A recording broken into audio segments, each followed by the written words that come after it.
Betting app కు మరొక విద్యార్థి బలైపోయాడు.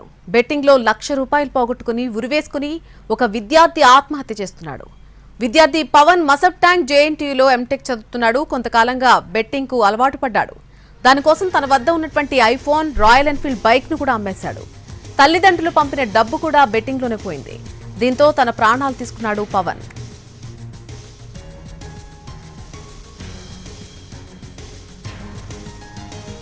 బెట్టింగ్ యాప్ కు మరొక విద్యార్థి బలైపోయాడు. బెట్టింగ్ లో ₹1,00,000 పోగొట్టుకుని ఉరివేసుకుని ఒక విద్యార్థి ఆత్మహత్య చేసుకున్నాడు.